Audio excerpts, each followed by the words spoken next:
In this tabletop review, I'm going to be unboxing and talking about another red dot sight. This one is made by Holosun Technologies. It carries a part number of HS503C. It has a market price of about $220.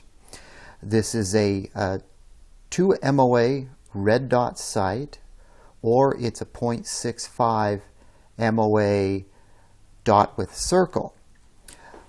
So you can switch between a solid red dot or a dot with a circle, which would be a similar type of reticle that EOTech uses on their holographic sights. Now, the HS503C is also solar powered. So if you have an ambient light source, the red dot will run off the solar power. If you're in a dim situation at night or indoors and there's not enough of a light source, it will switch to battery power. So out of the box, it's going to be set to for automatically going off of solar power. And the dot intensity also adjusts automatically in reference to the ambient light.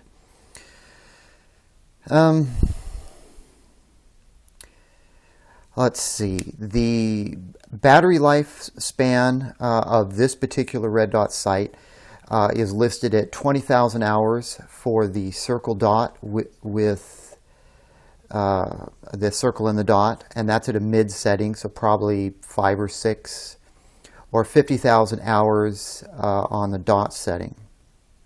There's 10 daylight settings, 2 night vision settings, so it is night vision compatible.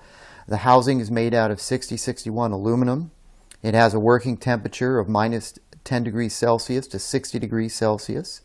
It is waterproof to 1 meter, or for us that's roughly 3 feet. Weighs 120 grams, and the measurements are 133 by 54 by 72 millimeters. I'll talk a little bit more about some of the specs that I have written down, but let's go ahead and get it out of the box here. It ships in this nice white box. The name of this particular sight, they refer to it as a Paralow. Let's see, what I'm trying to read what it says on the side of the box here. Auto switch to solar mode after 12 hours battery powering. This says 12 brightness push button settings. Yeah, I guess that's right. Auto brightness adjustment under solar mode. Parallax free with unlimited eye relief, waterproof and fog proof, 2 MOA dot size. This also includes an AR riser mount, and it has a bottom battery tray. So that's pretty much what it says on the box. There's a picture of the AR riser mount. So for $220, you're getting the red dot sight as well as a riser mount. I do believe the riser mount gives you 1/3 co-witness. Inside the box are the instructions. I may read a little bit of that. This is a brand new item, so this is the first one of these I've ever seen. So I'm not going to even remotely pretend that I'm an expert with this particular red dot. I am looking at it for the first time as well. So I'm going to do my best to describe what I see and my initial thoughts.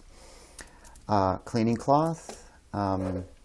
Inside the box here, we have the red dot, the riser mount installed, 2 Torx wrenches, a battery, and we have a low-rise riser for use on other type of firearms like the AK platform. The box, the packaging, and what's included is nice. Okay. Well, let's see, what did the box? The box showed a riser with the Holosun logo on it. That's not the case here. What else is inside the box? There's this wrench inside the box, and I'm not exactly sure what the wrench is supposed to be used for. We'll figure that out though. 2 Torx keys. Not all red dots ship with 2 Torx keys. I think that's a good idea that it ships with 2. You can keep 1 in the box, or one in the box and 1 with your rifle, which would be a good idea. Battery and low-rise mount. So there's pretty much the contents of the box. And let's see if there's anything in the instructions.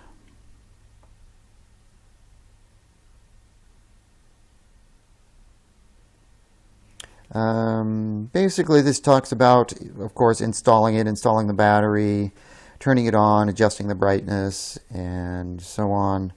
I'll probably come back to this and refer to this as I go through the settings. But for right now, let's figure out the purpose behind that wrench.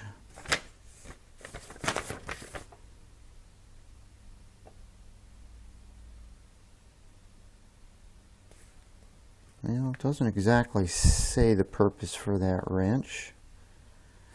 Well, I'll come back to that. So this carries a retail price of $220 with the riser. I think that's a fairly reasonable price for these types of sights. So if we compare this to, for example, to the primary arms MD80S, which is very similar, probably actually made for primary arms by Holosun, but I can't verify that. This is a reasonable price on this red dot, given that it comes with a riser mount. Now, as I've mentioned numerous times when we start to talk about risers, what I don't like to see here is this clamping surface is small in reference to the overall surface. I don't really like this type of design. To me, this is cutting corners, which is, it's all about cost. This doesn't provide you the most solid mounting surface. Higher end mounts are going to have more of a clamping surface, so that's just something to keep in mind. The fit and finish of the mount and of the red dot that I can see is good. These are the solar cells up here on top. This does ship with the bikini cap covers that say Holosun on them. I'm seeing on this site the cap covers here are actually notched, and if you've watched any of my other videos, I always mention this because I'm used to aim points. The aim points are notched, and the logic behind that is you can use the cap cover for adjusting elevation and windage, and that's a good idea. And I really think all of these red dot sights should have caps like this with the notch on it, so you can use the cap as a tool. The one thing I don't like about most of these red dots and the caps is the caps are not captured. So if you're trying to do something with this cap, it's easy to drop it and you could lose it. Ideally, I'd love to see these captured, but you just don't get that type of functionality in these smaller micro red dots. On the inside of the cap, tells you the direction to turn the setting. These particular dials do not have an engraving on them to tell you which way to turn them, so they put that on the inside of the cap here.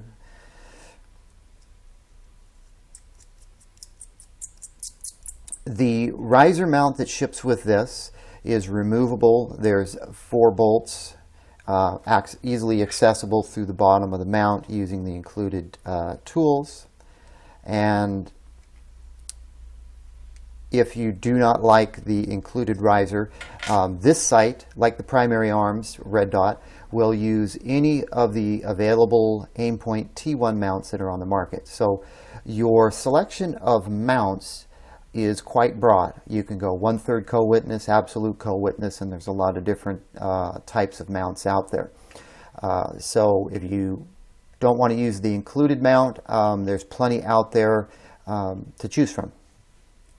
Now, the lens, of course, the front lens on it is coated. It's coated, and I do believe it is angled.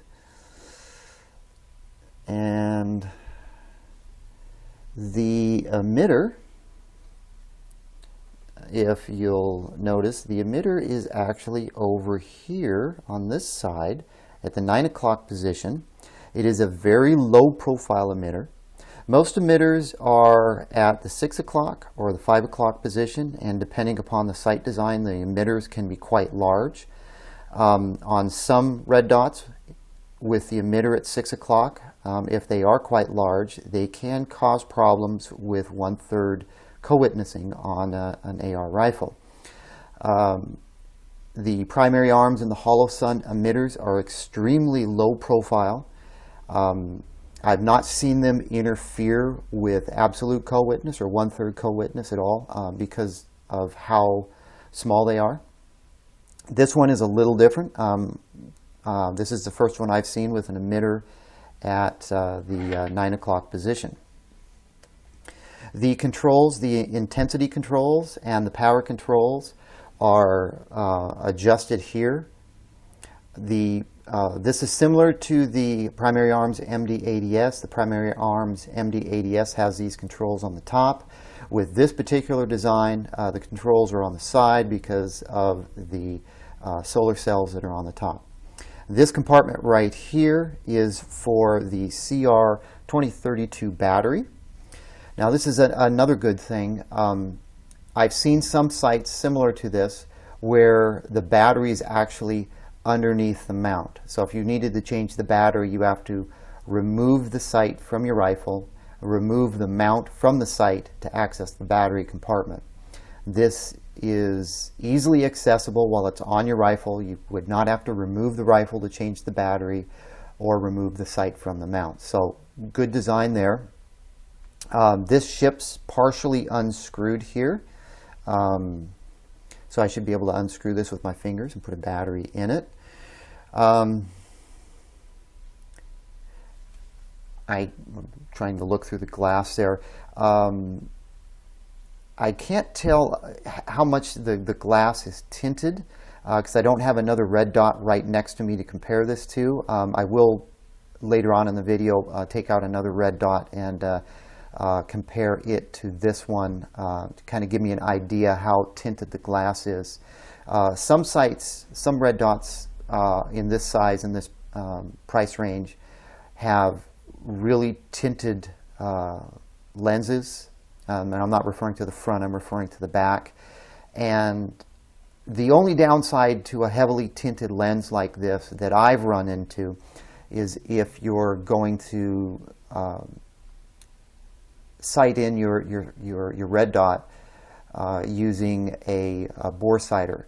It makes it very difficult to see a red dot downrange. And that could also cause problems if you were using a laser aiming device. You may or may not be able to see the laser dot through these heavily tinted lenses.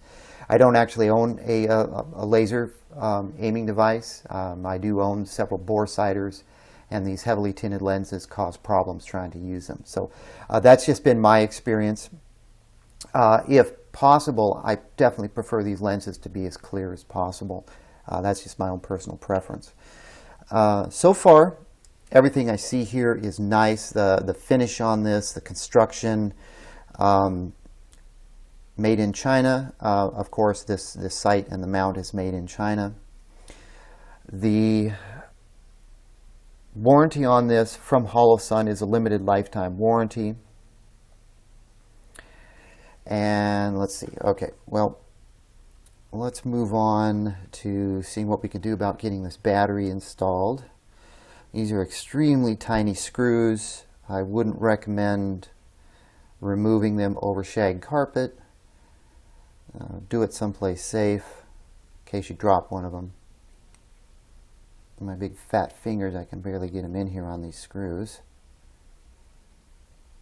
All right. Since they weren't screwed in all the way or tightened down, they're pretty easy to remove with your hands. And you can see the tray slides out like so. So what I'm going to do is I'm going to go ahead and install this battery and tighten this down off camera because it's just going to get too boring for you to sit through that. So I'll do that and I'll be right back. Okay, at this point, after getting the battery in, I didn't install the screws, but I did get the battery in. The battery tray is labeled which way to place the battery, and the instructions also show which way to place the battery. I do believe one of the purposes of this tool that ships with this is to remove the battery tray. There is a little indentation on the top of the battery tray, and this tool fits in there, and if you pry like this, it'll pop the battery tray loose and you can pull out the battery. Even though this is solar powered, one of the things I noticed is that without a battery in here, this doesn't work at all. You would think if being solar powered without a battery or a dead battery, you could use it by itself. But I tried turning this on with no battery in it, and it does not work. So I'm not sure the logic behind that, but that's what I noticed. To turn this on, you press either of the buttons, and the default mode is the circle dot reticle. This comes on in automatic mode, which means as soon as you turn it on, you get the circle and dot reticle, and it's running off the solar power. If you want to switch to manual mode, you press and hold the plus button,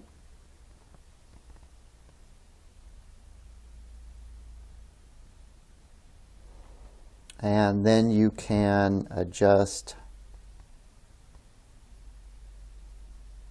the brightness. So let's see if we can capture this. I put it in manual mode so I could dial up the brightness, so I could see if I could show you the dot reticle.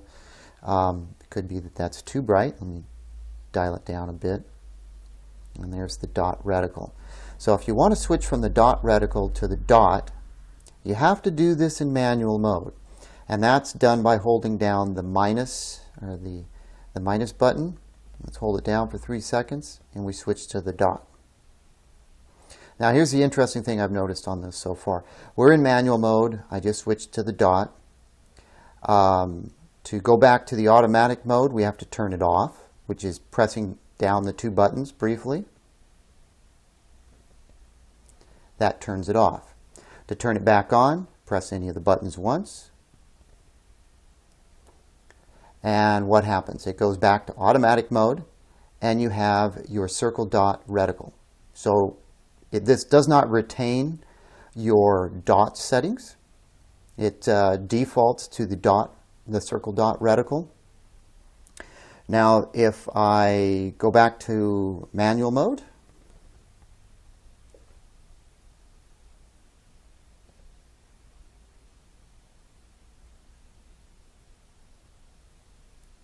switched it back to manual mode and turn the brightness up, you can see that we have the circle dot reticle again. So there is no way that I can see in the instructions or by playing around with this off camera to make the red dot the default. So it does not remember your settings.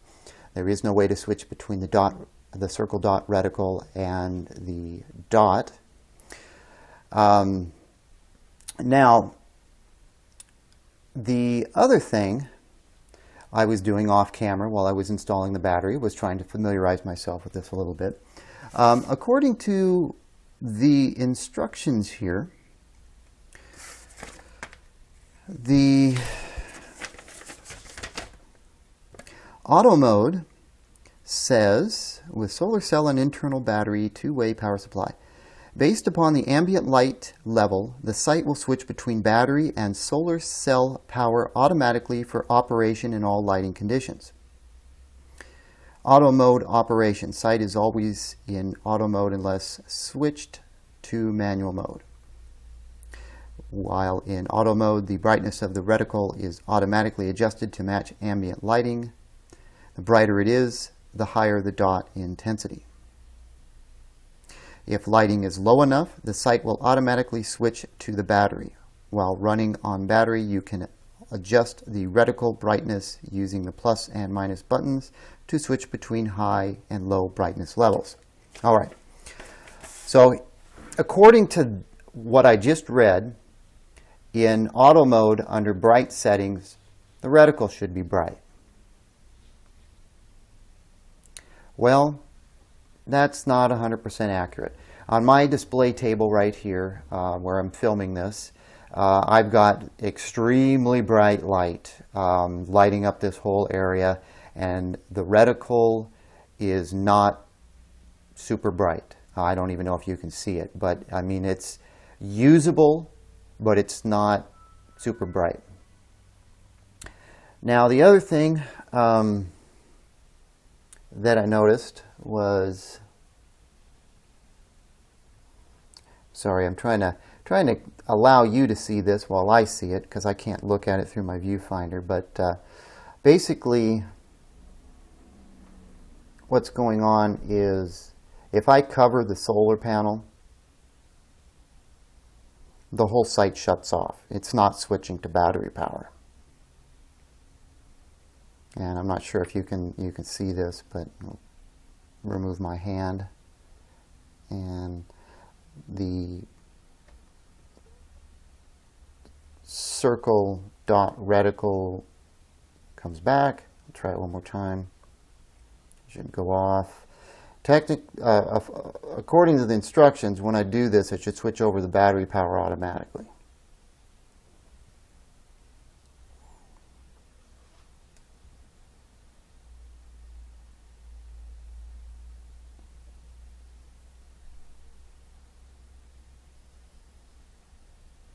And that's definitely not happening. So there's something going on here. We're not getting a switching from the solar power to the battery. At first I thought, well, maybe the battery's not installed, but this won't even work without a battery in it. Plus, if we hold down the plus key or the plus button,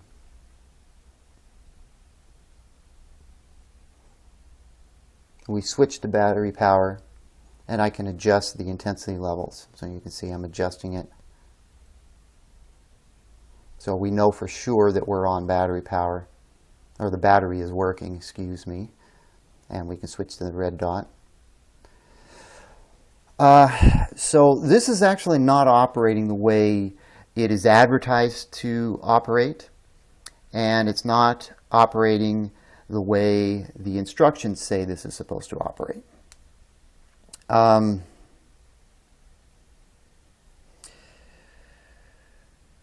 At this point, I'm going to give you some conclusions, or what I've found. The fact that I cannot set a default reticle, that it always defaults to the circle dot reticle, I don't like that.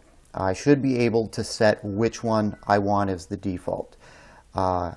You can't do that. And of course the instruction says nothing about that as well. The instructions also say that when there's not enough ambient light for the light sensor, it will automatically switch to battery power. That's not happening either, even after verifying that the battery is definitely functioning. So that's there's either something wrong with this sight, or the instructions are completely misleading as to the capabilities of this red dot. 3, it won't function without a battery. Now that, to me, makes no sense whatsoever. I mean, what's the point of having solar power if you absolutely have to have a good battery in it? I mean, what if the battery goes dead? I mean, if the battery goes dead, I should be able to use solar power on it. That's my take on it, on that functionality. So those are the issues I've noticed so far from playing around with this here on my display table.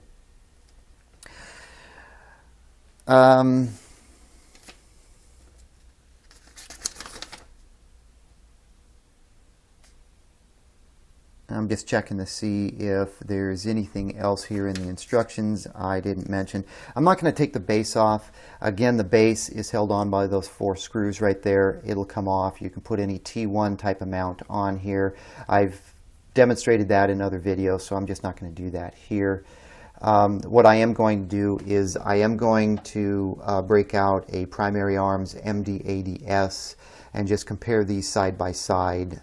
Mainly I want to see if there's any difference in the tube or the tinting of the glass lens over the tube. Okay, here's the primary arms MD80. You can see this one has the low mount. This comes with the low mount on it already. You can see the design is very, very similar. You know, you've got the same type of button control, except on this one the buttons are on the top. The windage and elevation settings, you can see the caps. Caps are a little bit different. They're a little bit higher profile cap for obvious reasons.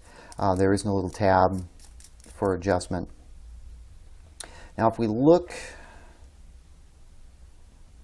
through these 2 lenses, which I'm looking here myself, they look to me to both be very clear. They don't appear to be tinted very much at all from what I can see, which is good. I did another video where I compared the primary arms MD80S to the primary arms MD-AD. The MD-AD had a really heavily green tinted front lens, which I never really noticed before, and you probably would never pay much attention to that unless you were trying to do a bore sighting, adjust the red dot via a bore sight, or if you actually had a couple of red dots right next to each other. And that's when I actually noticed how heavily tinted the MD-AD was. But these appear to be roughly the same to my eye in this lighting. The visibility through both of these tubes, you have the same visibility. They're both 25mm tubes. You'll see on the right here the Holosun HS503C. You can see the emitter is at 3 o'clock position. With the MD-ADS, the emitter is approximately at the 5 o'clock position. But you can also see the emitter is extremely low profile, and it does not interfere with absolute or 1/3 co-witness on your AR. So that's the only reason I broke out the primary arms MD-ADS, is I just wanted this to do a side-by-side comparison on this lens.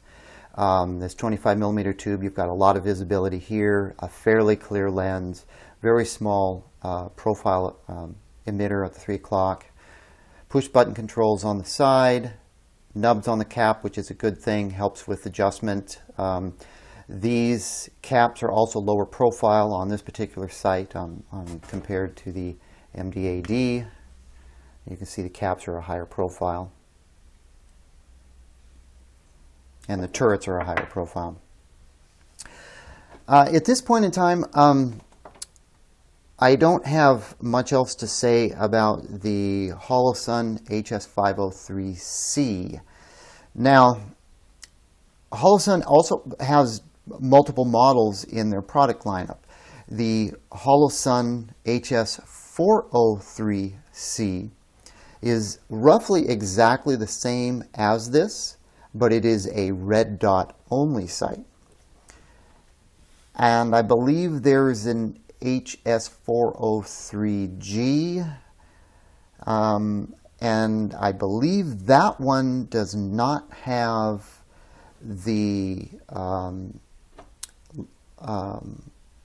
photo light sensing capability. It's probably more in tune with this design right here.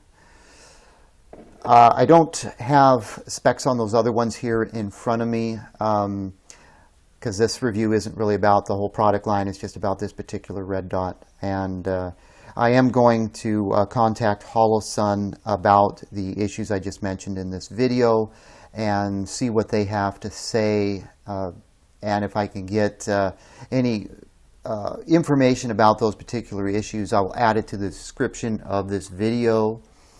So definitely read through the entire description, as I will probably add some comments to the description after the video has been uploaded and processed. Again, this is the Holosun HS503C solar-powered 2 MOA red dot and 0.65 MOA circle dot sight. Ships with the low mount riser, high mount riser, the tool, 2 wrenches, cleaning cloth, bikini cap cover, and a CR203 battery.